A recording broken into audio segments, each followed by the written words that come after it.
Satan's Banquet, a sermon delivered by Charles Spurgeon. The governor of the feast called the bridegroom, and says unto him, Every man at the beginning does set forth good wine, and when men have well drunk, then that which is worse. But you have kept the good wine until now. John 2 verses 9 to 10. The governor of the feast said more than he intended to say. Or rather, there is more truth in what he said than he himself imagined. This is the established rule all the world over. The good wine first, and when men have well drunk, then that which is worse. It is the rule with men, and have not hundreds of disappointed hearts bewailed it? Friendship first, the oily tongue, the words softer than butter, and afterwards the drawn sword. Ahithophel first presents the lordly dish of love and kindness to David, then afterwards that which is worse, for he forsakes his master and becomes the counselor of his rebel son. Judas presents first of all the dish of fair speech and of kindness. The Savior partook thereof. He walked to the house of God in company with him, and took sweet counsel with him. But afterwards there came the dregs of the wine. He that eats bread with me has lifted up his heel against me.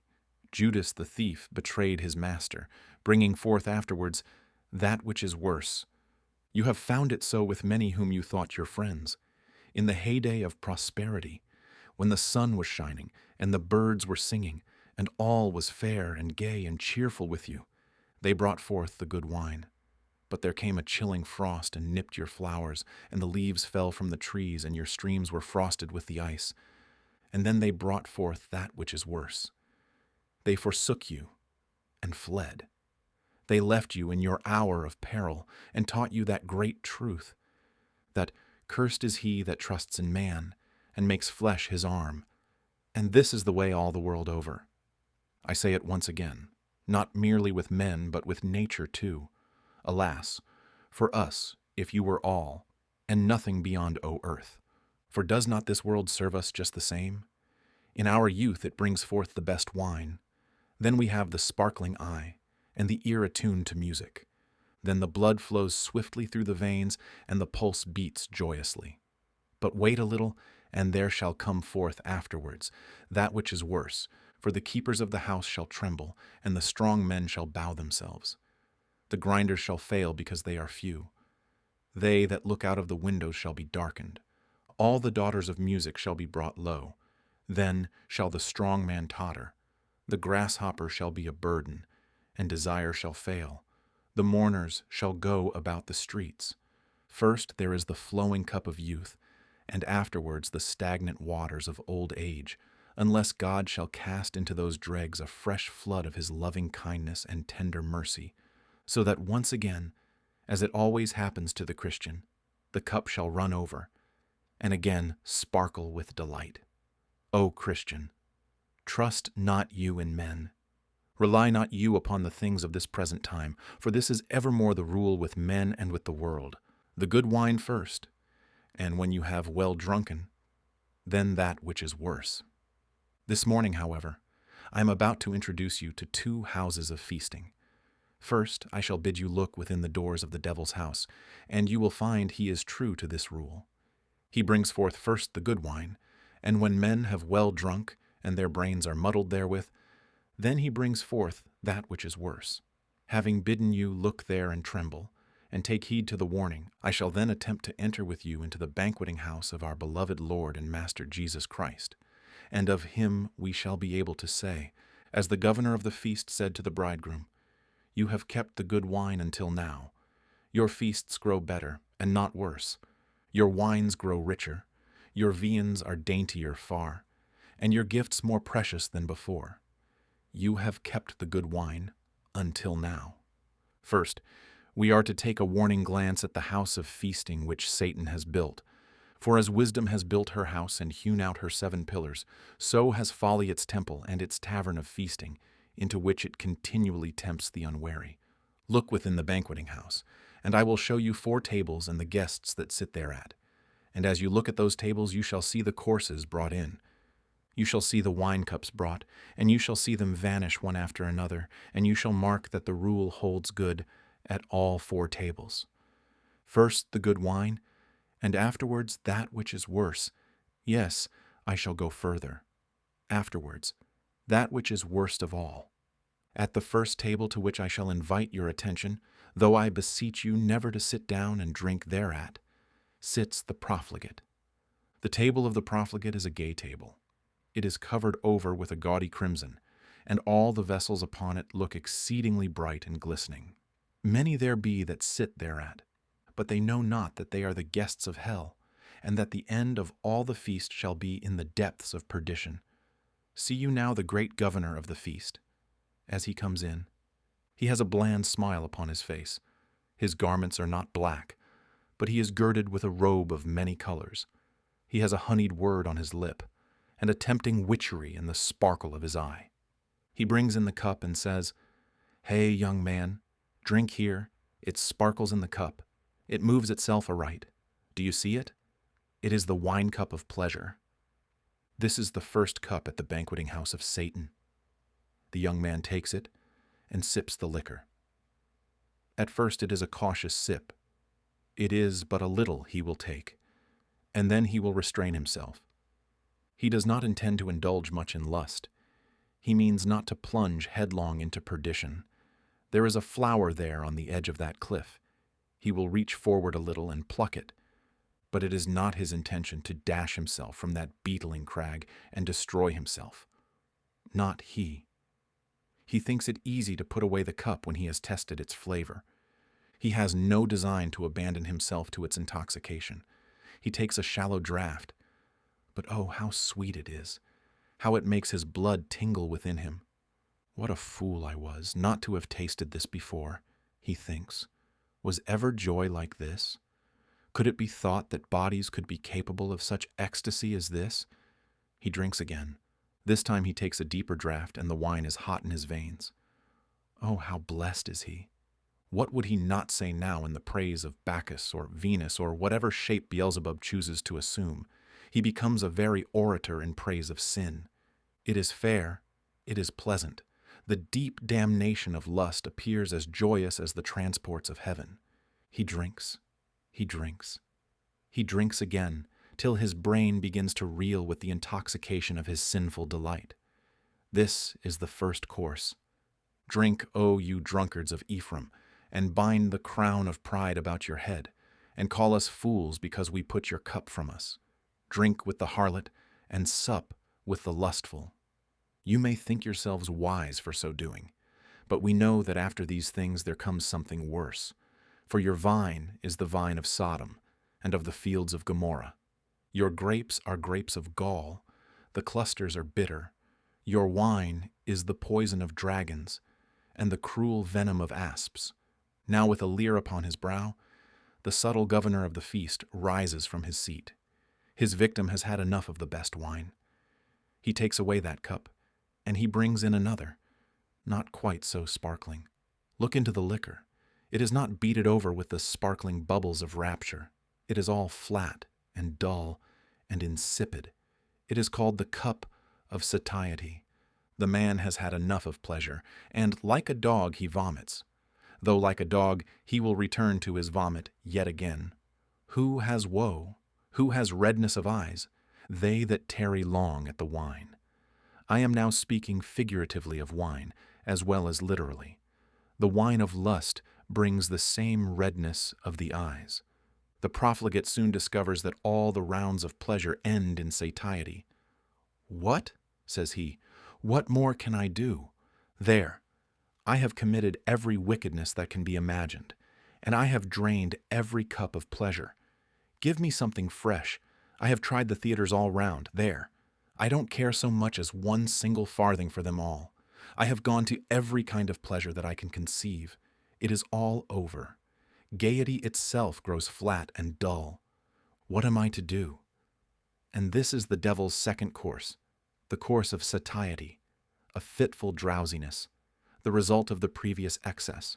Thousands there are who are drinking of the tasteless cup of satiety every day, and some novel invention whereby they may kill time, some new discovery whereby they may give a fresh vent to their iniquity would be a wonderful thing to them. And if some man should rise up who could find out for them some new fashion of wickedness, some deeper depths in the deeps of the nethermost hell of lasciviousness, they would bless his name for having given them something fresh to excite them. That is the devil's second course. And do you see them partaking of it? 3 are some of you that are having a deep draught of it this morning. You are the jaded horses of the fiend of lust, the disappointed followers of the will-o'-the-wisp of pleasure. God knows, if you were to speak your heart out, you would be obliged to say, "There, I have tried pleasure, and I do not find it pleasure. I have gone the round, and I am just like the blind horse at the mill. I have to go round again. I am spellbound to the sin, but I cannot take delight in it now as I once did. For all the glory on it is as a fading flower, and as the hasty fruit before the summer. A while the feaster remains in the putrid sea of his infatuation, but another scene is opening. The governor of the feast commands another liquor to be broached. This time the fiend bears a black goblet, and he presents it with eyes full of hellfire, flashing with fierce damnation. "Drink of that, sir," says he, and the man sips it and starts back and shrieks, "O God, that ever I must come to this. You must drink, sir. He that quaffs the first cup must drink the second and the third. Drink, though it be like fire down your throat. Drink it, though it be as the lava of Etna in your bowels. Drink, you must drink. He that sins must suffer. He that is a profligate in his youth must have rottenness in his bones and disease within his loins. He who rebels against the laws of God must reap the harvest in his own body here. Oh, there are some dreadful things that I might tell you of this third course. Satan's house has a front chamber full of everything that is enticing to the eye and bewitching to the sensual taste. But there is a back chamber, and no one knows. No one has seen the whole of its horrors. There is a secret chamber, where he shovels out the creatures whom he has himself destroyed. A chamber, beneath whose floor is the blazing of hell, and above whose boards the heat of that horrible pit is felt. It may be a physician's place rather than mine, to tell of the horrors that some have to suffer as the result of their iniquity. I leave that. But let me tell the profligate spendthrift that the poverty which he will endure is the result of his sin of extravagance.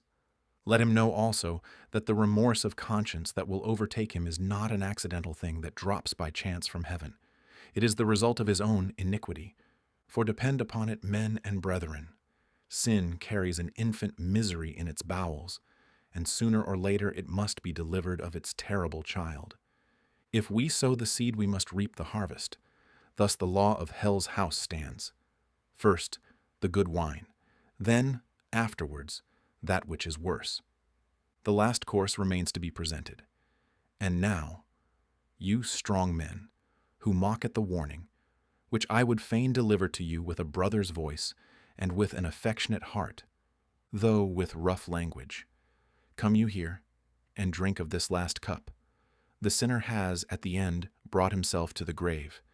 His hopes and joys were like gold put into a bag full of holes, and they have all vanished forever, and now he has come to the last. His sins haunt him, his transgressions perplex him. He is taken like a bull in a net, and how shall he escape?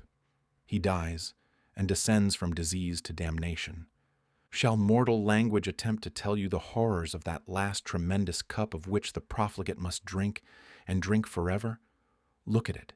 You cannot see its depths, but cast an eye upon its seething surface. I hear the noise of rushing to and fro, and a sound as of gnashing of teeth and the wailing of despairing souls. I look into that cup, and I hear a voice coming up from its depths.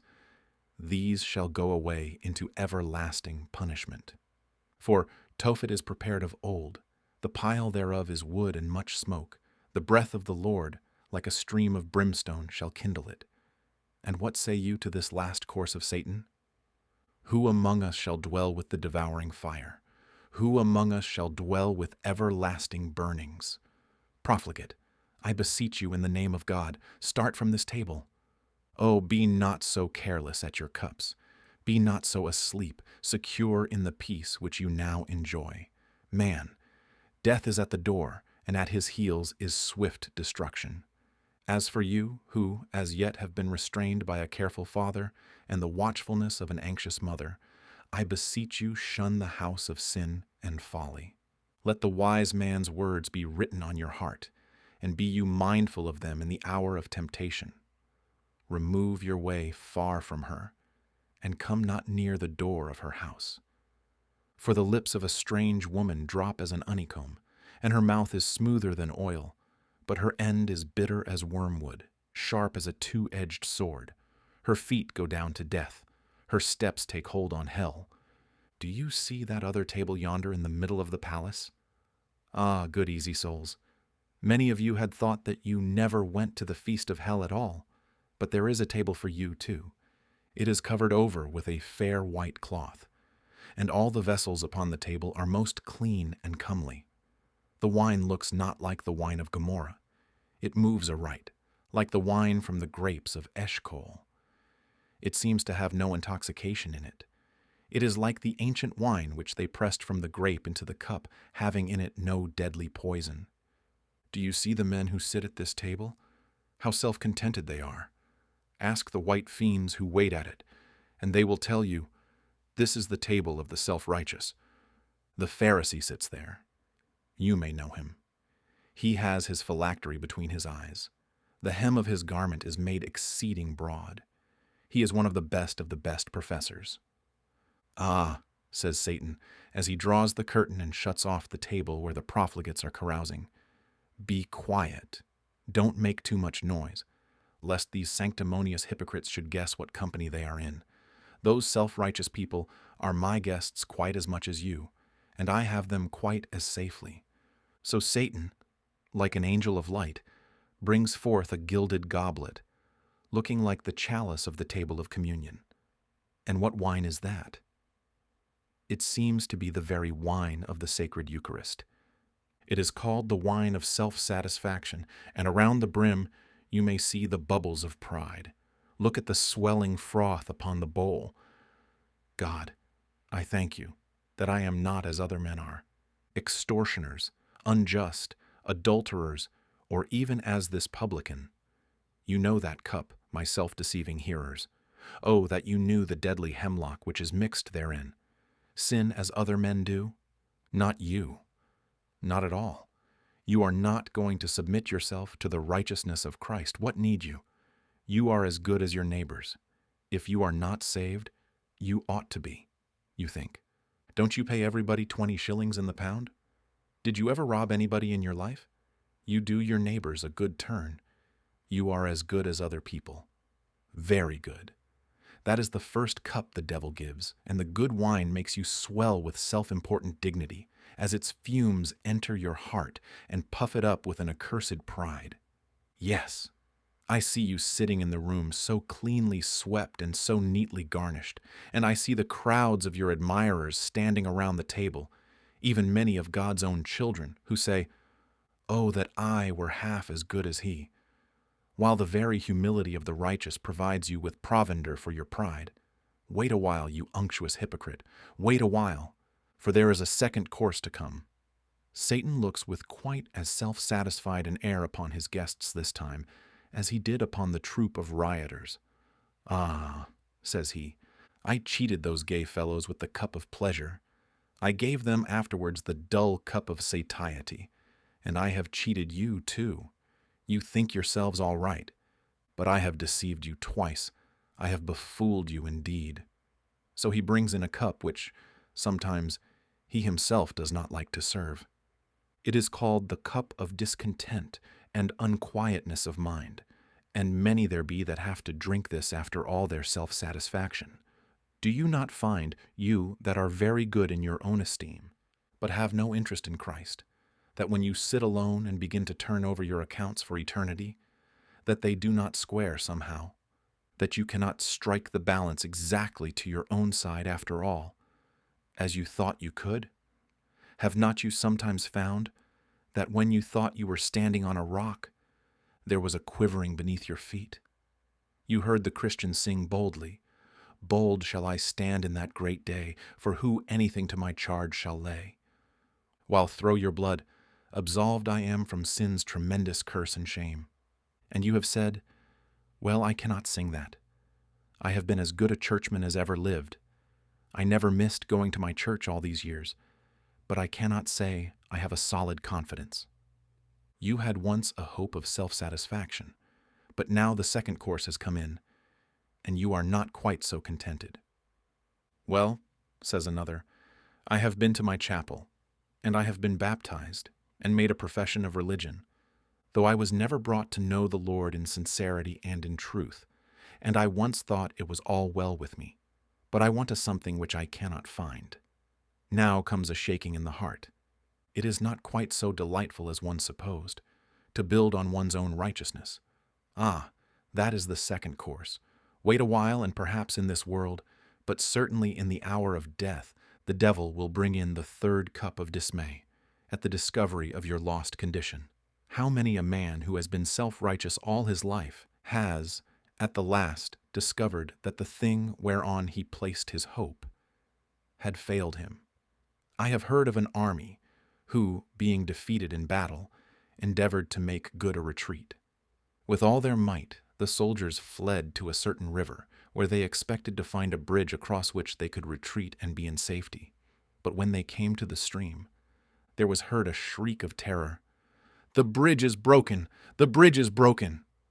All in vain was that cry, for the multitude hurrying on behind pressed upon those that were before and forced them into the river, until the stream was glutted with the bodies of drowned men. Such must be the fate of the self-righteous. You thought there was a bridge of ceremonies, that baptism, confirmation, and the Lord's Supper made up the solid arches of a bridge of good works and duties. But when you come to die, there shall be heard the cry, "The bridge is broken, the bridge is broken." It will be in vain for you to turn round then. Death is close behind you. He forces you onward, and you discover what it is to perish, through having neglected the great salvation and attempting to save yourself through your own good works. This is the last course but one, and your last course of all, the worst wine. Your everlasting portion must be the same as that of the profligate. Good as you thought yourself to be, inasmuch as you proudly rejected Christ, you must drink the wine cup of the wrath of God.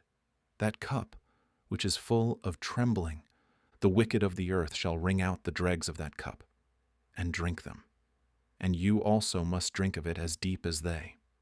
Oh, beware in time.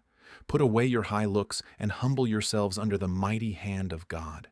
Believe on the Lord Jesus Christ, and you shall be saved. Some of you have as yet escaped the lash. But there is a third table, crowded with most honorable guests. I believe there have been more princes and kings, mayors and aldermen, and great merchants sitting at this table than at any other. It is called the table of worldliness. "Humph," says a man. "Well, I dislike the profligate. There's my eldest son. I've been hard at work saving up money all my life, and there's that young fellow. He will not stick to business. He has become a real profligate. I am very glad the minister spoke so sharp about that. As for me, there now. I don't care about your self-righteous people a single farthing. To me, it is of no account at all. I don't care at all about religion in the slightest degree. I like to know whether the funds rise or fall, or whether there is an opportunity of making a good bargain, but that's about all I care for." Ah, worldling! I have read of a friend of yours who was clothed in scarlet and fine linen and fared sumptuously every day. Do you know what became of him? You should remember it, for the same end awaits yourself. The end of his feast must be the end of yours. If your God is this world, depend upon it you shall find that your way is full of bitterness. Now, see that table of the worldly man, the mere worldling, who lives for gain. Satan brings him in a flowing cup. "There," says he, "young man, you are starting in business. You need not care about the conventionalities of honesty or about the ordinary old-fashioned fancies of religion. Get rich as quick as ever you can. Get money. Honestly if you can, but if not, get it anyhow," says the devil. and down he puts his tankard. "There," says he, "is a foaming draught for you."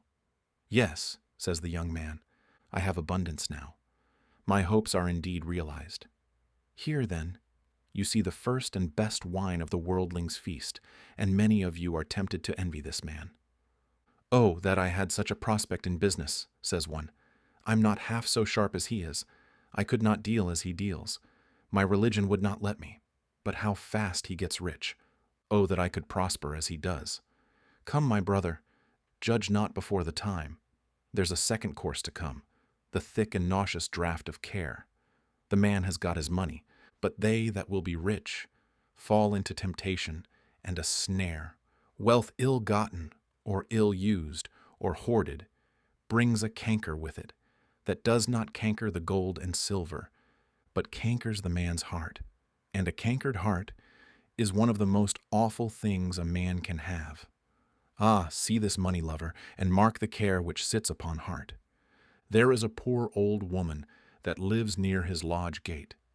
She has but a pittance a week, but she says, "Bless the Lord, I have enough." She never asks how she is to live, or how she is to die, or how she is to be buried, but sleeps sweetly on the pillow of contentment and faith. And here is this poor fool with untold gold, but he is miserable because he happened to drop a sixpence as he walked along the streets, or because he had an extra call upon his charity, to which the presence of some friend compelled him to yield, or perhaps he groans because his coat wears out too soon. After this comes avarice. Many have had to drink of that cup. May God save any of us from its fiery drops. A great American preacher has said, "Covetousness breeds misery. The sight of houses better than our own, of dress beyond our means, of jewels costlier than we may wear, of stately equipage, and rare curiosities beyond our reach. These hatch the viper brood of covetous thoughts. Vexing the poor, who would be rich. Tormenting the rich, who would be richer. The covetous man pines to see pleasure. He is sad in the presence of cheerfulness, and the joy of the world is his sorrow, because all the happiness of others is not his. I do not wonder that God abhors him. He inspects his heart as he would a cave full of noisome birds, or a nest of rattling reptiles, and loathes the sight of its crawling tenants. To the covetous man life is a nightmare, and God lets him wrestle with it as best he may. Mammon might build its palace on such a heart, and pleasure bring all its revelry there, honor all its garlands. It would be like pleasures in a sepulchre, and garlands on a tomb. When a man becomes avaricious, all he has is nothing to him. More, more, more, says he, like some poor creatures in a terrible fever who cry, "Drink, drink, drink," and you give them drink. But after they have it, their thirst increases. Like the horse leech they cry, "Give, give, give." Avarice is a raving madness which seeks to grasp the world in its arms, and yet despises the plenty it has already. This is a curse of which many have died, and some have died with the bag of gold in their hands and with misery upon their brow, because they could not take it with them into their coffin and could not carry it into another world. Well then, there comes the next course, Baxter. And those terrible old preachers used to picture the miser and the man who lived only to make gold in the middle of hell, and they imagined Mammon pouring melted gold down his throat. "There," say the mocking devils, "that is what you wanted. You have got it now. Drink, drink, drink." And the molten gold is poured down. I shall not, however, indulge in any such terrible imaginations, but this much I know, he that lives to himself here must perish. He who sets his affections upon things on earth has not dug deep. He has built his house upon the sands. And when the rain descends and the floods come, down must come his house, and great must be the fall thereof. It is the best wine first, however. It is the respectable man, respectable and respected. Everybody honors him. And afterwards that which is worse, when meanness has beggared his wealth, and covetousness has maddened his brain. It is sure to come, as sure as ever you give yourself up to worldliness. The fourth table is set in a very secluded corner, in a very private part of Satan's palace. There is the table set for secret sinners, and here the old rule is observed. At that table, in a room well darkened, I see a young man sitting today, and Satan is the servitor, stepping in so noiselessly that no one would hear him. He brings in the first cup, and oh, how sweet it is! It is the cup of secret sin. Stolen waters are sweet, and bread eaten in secret is pleasant. How sweet that morsel, eaten all alone! Was there ever one that rolled so delicately under the tongue? That is the first. After that, he brings in another, the wine of an unquiet conscience. The man's eyes are opened. He says, "What have I done? What have I been doing?" "Ah," cries this Akan, "the first cup you brought me, I saw sparkling in that a wedge of gold and a goodly Babylonish garment, and I thought, oh, I must have that. But now my thought is, what shall I do to hide this? Where shall I put it? I must dig. Yes, I must dig deep as hell before I shall hide it. For sure enough, it will be discovered." The grim governor of the feast is bringing in a massive bowl, filled with a black mixture. The secret sinner drinks and is confounded. He fears his sin will find him out. He has no peace, no happiness. He is full of uneasy fear.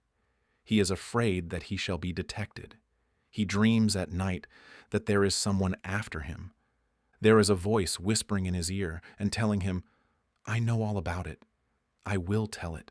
He thinks, perhaps, that the sin which he has committed in secret will break out to his friends. The father will know it, the mother will know it. Yes, it may be even the physician will tell the tale and blab out the wretched secret. For such a man there is no rest. He is always in dread of arrest. He is like the debtor I have read of, who, owing a great deal of money, was afraid the bailiffs were after him, and happening one day to catch his sleeve on the top of a palisade, said, "There, let me go. I'm in a hurry. I will pay you tomorrow," imagining that someone was laying hold of him. Such is the position in which the man places himself by partaking of the hidden things of dishonesty and sin. Thus, he finds no rest for the sole of his foot for fear of discovery.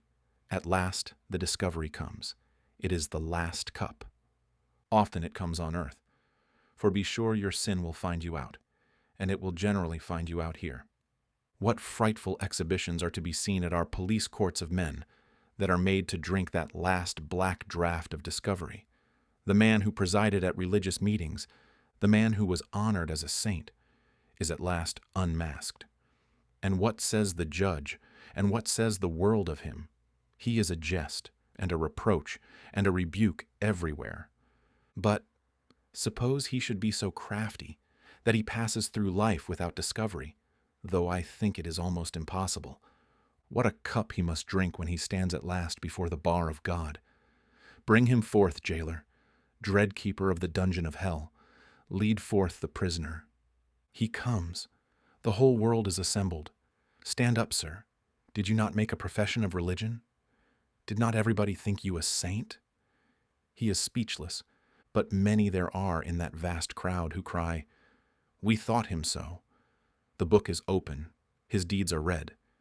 Transgression after transgression, all laid bare. Do you hear that hiss? The righteous, moved to indignation, are lifting up their voices against the man who deceived them and dwelt among them as a wolf in sheep's clothing. Oh, how fearful it must be to bear the scorn of the universe. The good can bear the scorn of the wicked, but for the wicked to bear the shame and everlasting contempt which righteous indignation will heap upon them. Oh, that will be one of the most frightful things, next to the eternal endurance of the wrath of the Most High, which, I need not add, is the last cup of the devil's terrible feast, with which the secret sinner most be filled, forever and ever. I pause now, but it is just to gather up my strength to beg that anything I may have said, that shall have the slightest personal bearing upon any of my hearers, may not be forgotten. I beseech you, men and brethren, if now you are eating the fat and drinking the sweet of hell's banquet, pause and reflect, what shall the end be? He that sows to the flesh shall of the flesh reap corruption.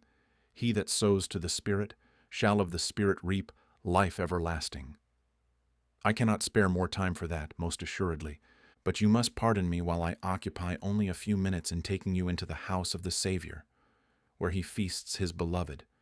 Come and sit with us at Christ's table of outward providences. He does not feast his children after the fashion of the prince of darkness. For the first cup that Christ brings to them is very often a cup of bitterness.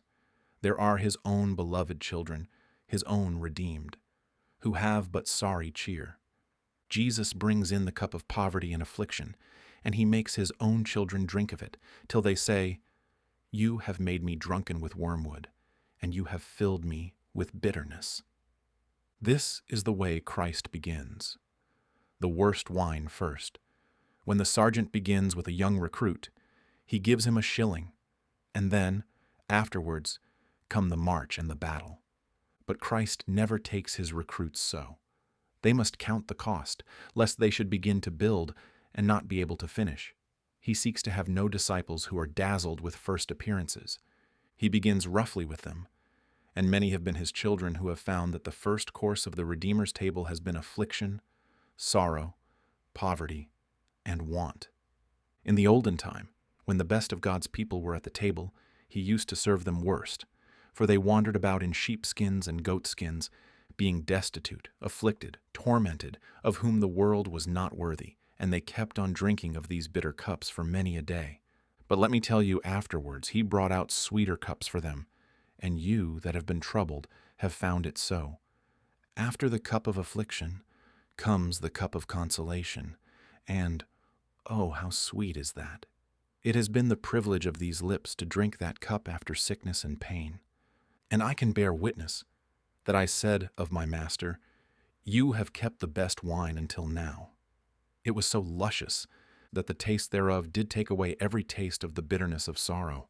And I said, "Surely the bitterness of this sickness is all past, for the Lord has manifested himself to me, and given me his best wine."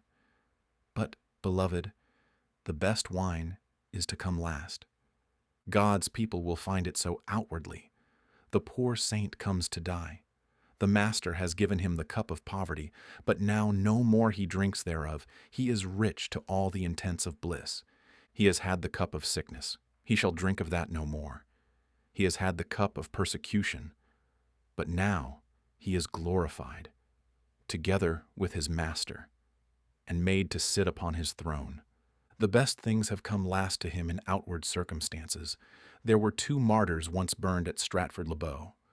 One of them was lame, and the other blind, and when they were tied to the stake, the lame man took his crutch and threw it down, and said to the other, "Cheer up, brother. This is the sharp physic that shall heal us. I shall not be lame within an hour of this time, nor shall you be blind." No, the best things were to come last. But I have often thought that the child of God is very much like the Crusaders. The Crusaders started off on their journey, and they had to fight their way through many miles of enemies and to march through leagues of danger. You remember, perhaps, in history, the story that when the armies of the Duke of Bouillon came in sight of Jerusalem, they sprang from their horses, clapped their hands, and cried, "Jerusalem! Jerusalem! Jerusalem!" They forgot all their toils, all the weariness of the journey, and all their wounds, for there was Jerusalem in their sight. And how will the saint at last cry, "Jerusalem, Jerusalem," when all sorrow and all poverty and sickness are past, and he is blessed with immortality? The bad wine, bad did I say? No, the bitter wine is taken away, and the best wine is brought out, and the saint sees himself glorified forever with Christ Jesus. And now we will sit down at the table of inward experience. The first cup that Christ brings to his children when they sit at that table is one so bitter that perhaps no tongue can ever describe it. It is the cup of conviction. It is a black cup, full of the most intense bitterness. The Apostle Paul once drank a little of it, but it was so strong that it made him blind for 3 days.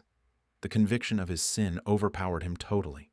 He could only give his soul to fasting and to prayer, and it was only when he drank of the next cup that the scales fell from off his eyes. I have drank of it, children of God, And I thought that Jesus was unkind, but in a little while he brought me forth a sweeter cup, the cup of his forgiving love, filled with the rich crimson of his precious blood. Oh, the taste of that wine is in my mouth this very hour, for the taste thereof is as the wine of Lebanon, that abides in the cask for many a day. Do you not remember when, after you had drunk the cup of sorrow, Jesus came and showed you his hands and his side, and said, Sinner, I have died for you, and given myself for you. Believe on me? Do you not remember how you believed, and sipped the cup, and you have believed again, and took a deeper draught, and said, Blessed be the name of God from this time forth and forever. And let the whole earth say, Amen. For he has broken the gates of brass and cut the bars of iron in sunder, and let the captives go free. Since then, the glorious Master has said to you, Friend, come up higher. And he has taken you to upper seats in the best rooms, and he has given you sweeter things. I will not tell you today of the wines you have drank. The spouse in Solomon's song may supply the deficiency of my sermon this morning. She drank of the spiced wine of his pomegranate. And so have you, in those high and happy moments when you had fellowship with the Father and with his Son, Jesus Christ. But tarry a while, he has kept the best wine yet. You shall soon come near the banks of the Jordan, and then you shall begin to drink of the old wine of the kingdom that has been barreled up since the foundation of the world. The vintage of the Savior's agony, the vintage of Gethsemane shall soon be broached for you, the old wine of the kingdom. You are come into the land, Beulah, and you begin to taste the full flavor of the wines on the lees well refined. You know how Bunyan describes the state which borders on the vale of death. It was a land flowing with milk and honey, a land where the angels often came to visit the saints and to bring bundles of myrrh from the land of spices. And now the high step is taken. The Lord puts his finger upon your eyelids and kisses your soul out at your lips. Where are you now?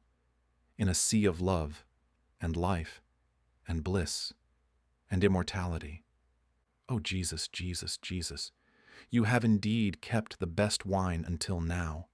My Master, I have seen you on the Sabbath, but this is an everlasting Sabbath. I have met you in the congregation, but this is a congregation that shall never break up. O my Master, I have seen the promises, but this is the fulfillment.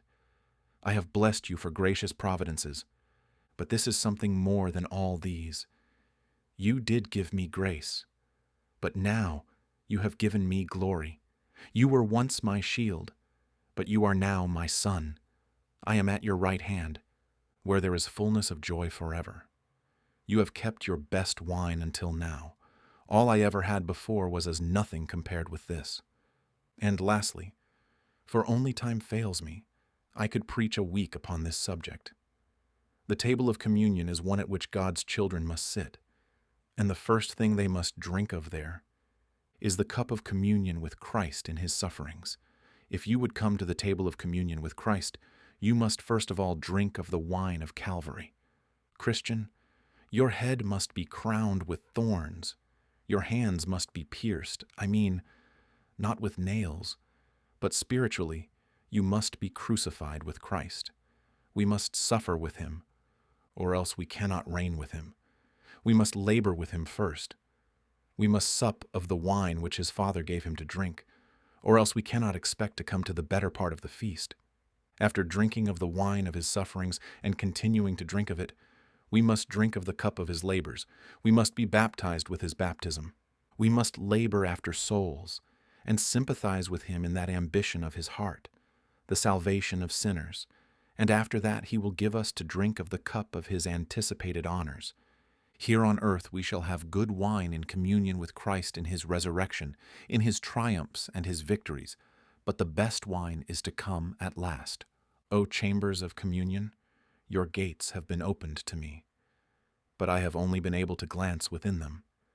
But the day is coming when on your diamond hinges you shall turn and stand wide open for ever and ever, and I shall enter into the king's palace and go no more out.